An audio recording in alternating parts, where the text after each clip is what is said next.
Supaya tidak terus ke atas, potongnya tepat di atas cabang yang sudah pecah. Ini sudah pecah, kita potong pas di sini. Nah,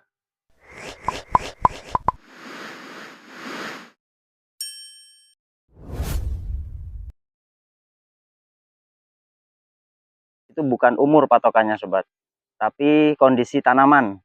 Kalau tanaman sudah rimbun seperti ini, ketinggian sudah di atas 1 meter, mulai banyak cabang-cabangnya, itu baru bisa dilakukan pruning. Kalau kita pakai patokan tahun ataupun bulan, kadang-kadang pertumbuhan setiap tanaman itu nggak sama. Atau mungkin lokasi tanam yang berbeda juga hasilnya pasti berbeda. Jadi jangan sampai tersesat dengan usia. Faktor lain juga bibit awal waktu tanam. Besarnya seberapa kan kita nggak tahu.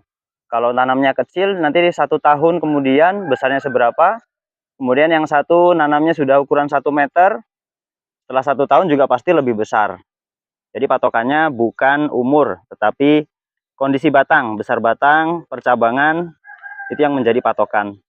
Sekarang saya akan bahas tentang model open face. Ini adalah bentuk open face dari awal ya. Dari awal penanaman sudah pernah dipotong di sini, sehingga tidak terlalu tinggi, sudah banyak cabangnya seperti ini sobat. Nah, cabang ini bisa kita langsung pilih 2 atau 3 ya, yang kelihatan lebih subur.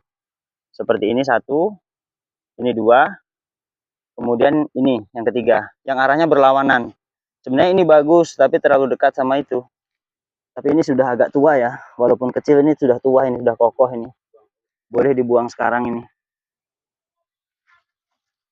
1 kita buang, 2, 3. Oh ya. Yes. Kita hanya pelihara 3. Nanti 3 ini pertumbuhannya akan lebih cepat. Boleh digundul kalau sudah batang seperti ini. Ini kan sudah tua ya, sudah kecoklatan. Tapi kalau masih kecil itu jangan main-main gundul, jangan asal pruning, nanti malah bahaya. Nah, supaya nanti pertumbuhannya seimbang, yang ini kan masih agak lambat ya, Lek. Ini ujungnya diarahkan ke atas ya, seperti ini. Kita kasih tiang, diikat sama tali, supaya dia bisa memburu yang sudah panjang di situ. Nanti akan mengejar ini. Kemudian ini belum saatnya untuk bercabang ya, masih terlalu pendek. Ini sudah banyak cabangnya. Kita sortir. Ini dibuang dulu yang kecil-kecil. Kita biarkan yang lurus dulu nanti. Nah, satu saja ini nanti lurus sampai setinggi itu. Itu kan sudah bercabang di ketinggian ini ya. Boleh nanti dibuat bercabang di sini. Supaya seimbang gitu, pohonnya kelihatan lebih rapi. Ini sobat. Biasanya kalau bibit yang awal sambung sudah memiliki cabang 2, itu kita bisa bentuk menjadi open face.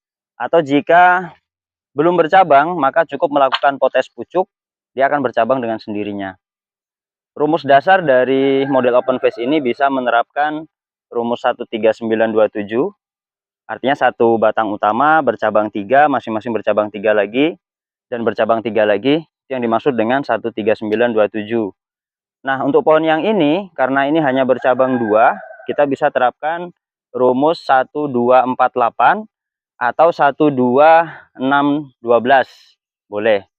Jadi terserah kita sobat, itu hanya rumus dasar, kita yang memodifikasi modelnya bagaimana. Nah, ini kan sudah 1 batang utama, bercabang 2. Nanti di atas kita buat bercabang 2 lagi masing-masing, atau bercabang 3 lagi juga boleh, bebas ya. Itu hanya patokan dasar. Nah, ketinggian berapa bisa kita lakukan pemotongan selanjutnya ya, itu juga tergantung dari selera masing-masing. Patokan dasar minimal 50 cm. Jadi dari sini kita ukur 1 jengkal, 2 jengkal, 2 jengkal setengah ya. Di sini pada saat awal tanam bisa langsung kita potong supaya langsung bercabang. Itu kalau pakai 50 cm, kalau 70 cm ya kita tambah sampai di sini. Itu jika belum terlambat. Kalau sudah terlambat seperti ini kan sayang, langsung dipotong kan eman-eman ya, atas sudah rimbun. Itu yang pertama. Yang kedua, posisi penanaman ini di bawah kemiringan sobat. Jadi di atas itu ya, ini dasarnya halaman rumah. Ini akan dibuat bercabang sejajar dengan halaman yang ada di atas. Jadi akan kita potong sekitar di sini sobat. Supaya nanti rimbunnya di atas. Yang bawah jangan terlalu rimbun karena ini jalanan orang mancing. Jadi model pemangkasan juga sesuai dengan kebutuhan masing-masing.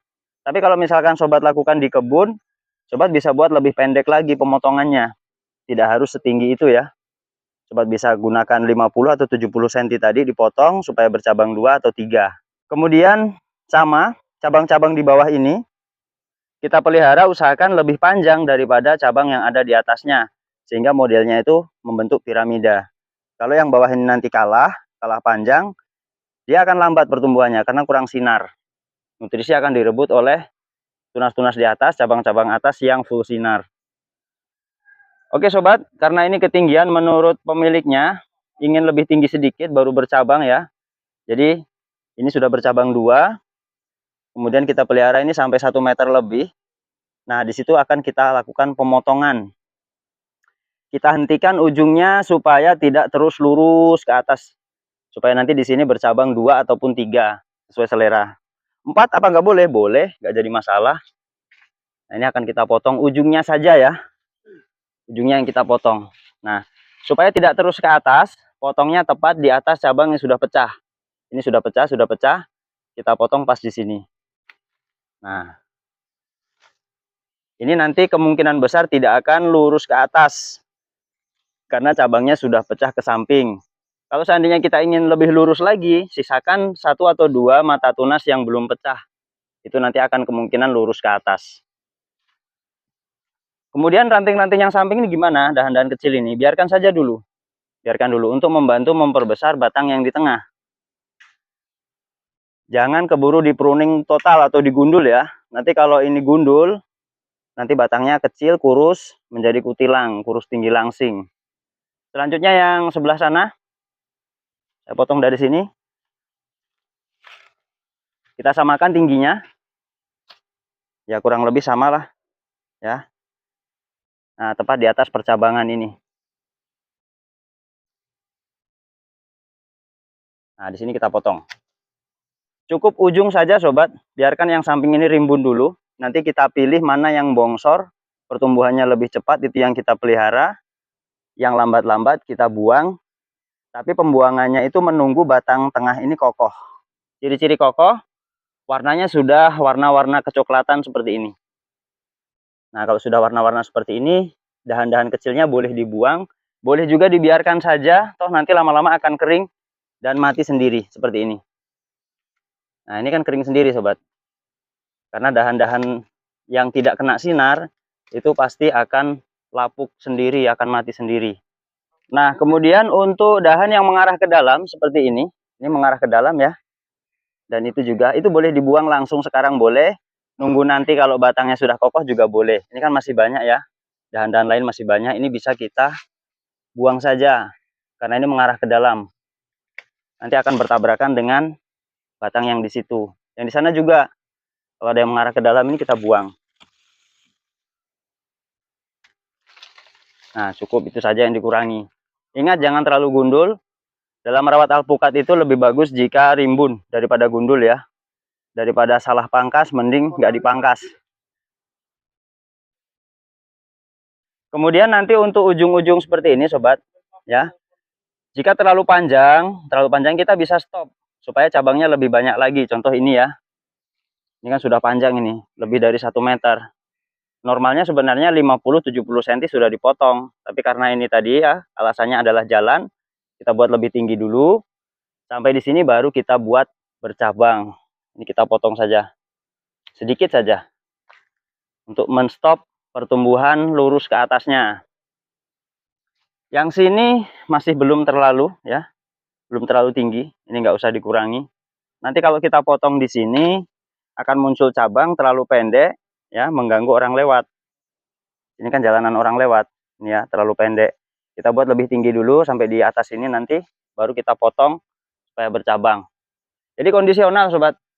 Tidak ada rumus yang paten harus sekian senti, sekian meter, enggak.